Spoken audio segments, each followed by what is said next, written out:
worried about his job in Carolina? And should the Browns actually already regret taking Baker Mayfield over Jets quarterback Sam Darnold? Second hour, first take, now. Earlier this week, Doug said, you guys are going to go into Dallas, you guys are going to win. And that drew a lot of waves that he was guaranteeing a victory, which he said he wasn't doing. When you hear him say that, is that, regular, confidence in his team, or is that a message sent to you? I think, it just demonstrates confidence, and I think more than anything, us as players and in this locker room, the culture we have, we expect to win every time we step on the field. That's just the mindset that we have.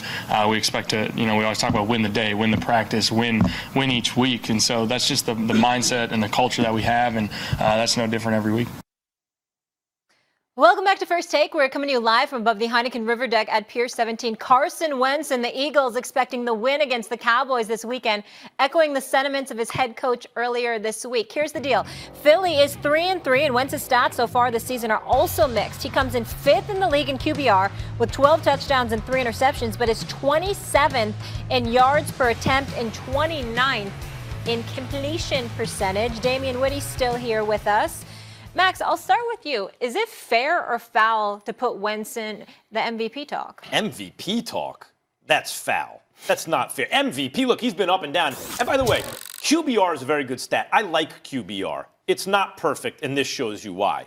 Wentz has not been great this season. He's had ups, yes, but also downs. Number one, let's start with the issue for me with Wentz heading into this year. The team was flat when he played last season. The team was juiced when Foles played.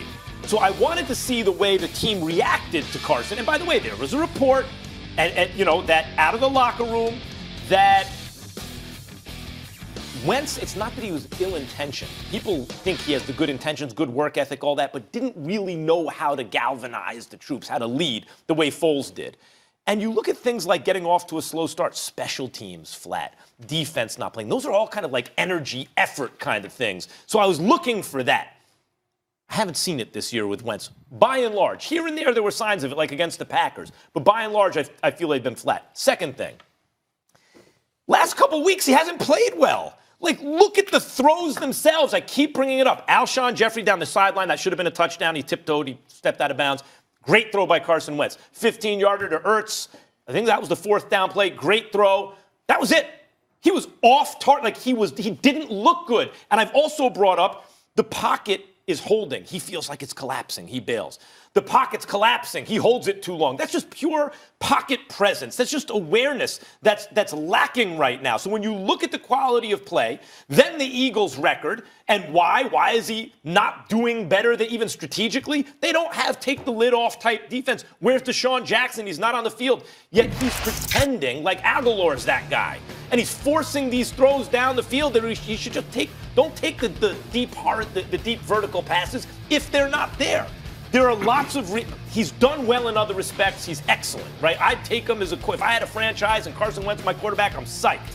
But based on his play so far this year, plus the way he's leading the team, he's okay. He's not an MVP. And it's not like the record's that great. He's not Patrick Mahomes or Russell Wilson or Deshaun Watson or right Christian now. McCaffrey. Or he's not there.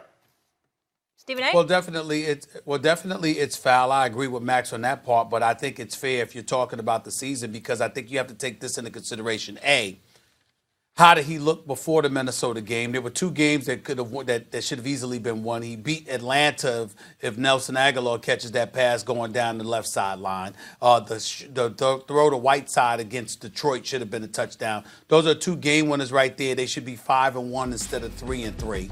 Obviously, they wet the bed against Minnesota last week. We get all of that. Totally understand that. But the other side to it is that about 13 to 14 passes of his have been flat out dropped.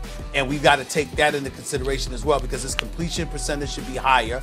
His yards should be higher. His touchdown to interception ratio should be higher if it were not for those clear, undeniable drops. Now, we also got to take this into consideration. Look at their schedule coming up. Got Dallas this week. They got Buffalo and that defense the following week. They got Chicago and that defense at home on November 3rd. They got a bye week. Then they've got New England and Seattle. We're talking about 5 games. If Carson Wentz has guys catching his passes and he's winning these games, because guess what? They are catching those passes, then I think we're having a different conversation. But in light of the fact that he's 3-3 right now, there is no denying that he can't. It's kind of foul to sit up there and call him as a part of the or include him in the MVP conversation. I'm just going to tell you that it's not through his fault primarily. It's through the fault of his receivers who can't seem to catch the damn ball. Like I told you yesterday, Max and Ryan Clark. Do I need to go out shopping in Philadelphia, King of Prussia Mall? Do I need to buy them some Velcro, some crazy glue, some Stickum, something? All these damn passes they dropping all over the damn place. First couple games, yes, not anymore. Hopefully they'll have that's not true. It's not the first couple of games. Back. They were dropping. Last week against Minnesota, that wasn't the case. Every other game, these guys have been dropping passes. It's been awful. Well, listen, I agree with Stephen A. to a certain degree. I think the drop passes, I mean, it's been light as day. I mean, you could see it seem like game after game there's been critical drop passes by his receivers. So I think his receivers have let him down somewhat. But I do think overall, when you watch the Philadelphia Eagles, there doesn't seem to be a lot of juice with the Philadelphia Eagles. I don't know if we've necessarily seen Carson Wentz with, the defensive efficiency going on, particularly in the secondary, just elevate and overcome those type of things. To me, that's what MVP type players do. We haven't really seen that out of Carson Wentz yet. I mean, you look at Deshaun Watson and how he's played and how he's elevated the Houston Texans. My MVP, Russell Wilson, right now is just playing out of his skull, because if you look at the Seattle Seahawks and the plethora of deficiencies they have on their team, Russell Wilson, his ability to just make plays time and time again, particularly in the fourth quarter. He has fourth quarter comebacks this year. To me, when you see stuff like that, now we're talking MVPs. I just haven't seen it out of Carson Wentz yet. But as you point out, Stephen A., with the schedule that's coming up with the Philadelphia Eagles, he's going to have his opportunity to prove to everyone around the National Football League that he deserves to be in the same sentence as the Russell Wilsons, the Deshaun Watson, the Christian McCaffreys, so on and so forth. See, I think that's a great point, Stephen A., that Damian just brought up. It's not like, what's the problem with the Philadelphia Eagles? It ain't Carson Wentz. It's team speed, right? Without Deshaun Jackson, and then the secondary is just slow. They're getting beaten all the time. It's not that he's the problem, but if you're an MVP, do something to overcome the problem. And he has not done that. And I think part of that is learning how to lead the team, having that team play with energy and juice, right? Like galvanizing the troops, as you always say. You got to take it all into consideration, though. You rank 29th against the pass on the defensive side of the ball. You're constantly in a hole because your defense can't stop anybody's passing game. You're not running the football effectively enough, and you don't have Deshaun Jackson. Now, let me say this, because Deshaun Jackson, my man, I've known him for years. I got to ask this question, Damian. Where the hell is he? I mean, I know he's been hurt, but what is this injury? Was an ankle broke? Was a tendon torn? I mean, what the hell is going on? I thought he went out with a groin injury or something. How long does it take to get back to Deshaun Jackson? Hurry up! Hurry up! I'm quite sure where is he? Well, Steve, now I'm also going to say this now. Like, we talk about, the Philadelphia Eagles defense and the secondary and other issues they have. Patrick Mahomes been dealing with the same type of things. Hasn't he? Didn't he deal with that last year? The defense was a sieve and people running through the Kansas City defense. But he just puts this team on his back. Hold on, Damian. Can't say it's the coach. Coach won a Super Bowl. No. There's one thing There's one thing that Patrick Mahomes does not do and has never done. He's never caught them damn passes. Okay? He throwing it to catch.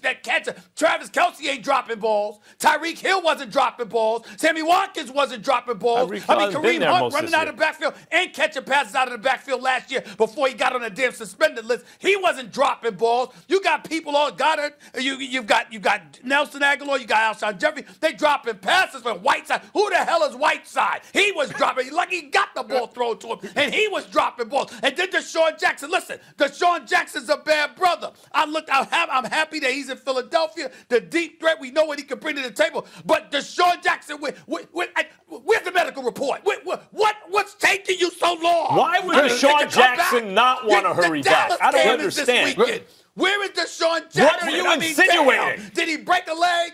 Wait a minute, hold on. Somebody now, tell me something, y'all. I mean, how many excuses now? Listen, I just listen to you go on this diatribe just now. How many excuses you gonna give for Carson Wentz? I mean, listen, I just brought up Patrick Mahomes from last year. I mean, Patrick Mahomes goes into the game knowing that his defense can't stop a nosebleed, but he does it every single week. He's every single week. He's putting the team on his back, Stephen A. With a bad wheel. Did you see Tyreek Hill and those boys perform last year? They weren't dropping passes. That's not a fair comparison. Carson Wentz got catch dropping passes right in their hands and their chest. Come on, man. By the way, maybe they need to run the Philly special every play then.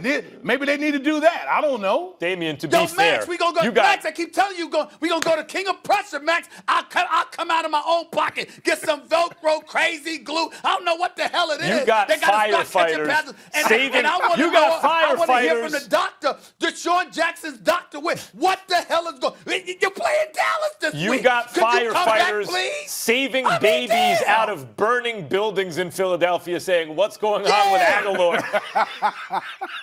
Yes, Listen, Max, trying to get that line off for like Here's last 5 all minutes. I know. In the NFC East, the New York Football Giants without Saquon Barkley are 2-4 and 1 game out. And you know what? You crying crocodile ears about Odell Beckham. What's the Browns' record? Molly, 2-4. You would have found some way to bring the New York Giants into this equation. 1 game out. Stephen A., you heard me. Max He's is with right. me. Max is right. You got cats in Philadelphia acting like your friendly neighborhood Spider-Man, catching people out of windows, but we can't get football players catching passes. If Spider-Man was working in Philly, he'd be at Aguilar right now. All right. How about The that? Panthers have been Peter better Parker, where are you? without their franchise quarterback. So how do his teammates feel about Cam's absence? Panthers tight end Greg Olsen will tell us in just a few minutes. And the Browns made Baker Mayfield the #1 pick, but should they have taken another quarterback in the 2018 draft? That's coming up later. First take. You heard me. Giants-Browns, same record. No Saquon.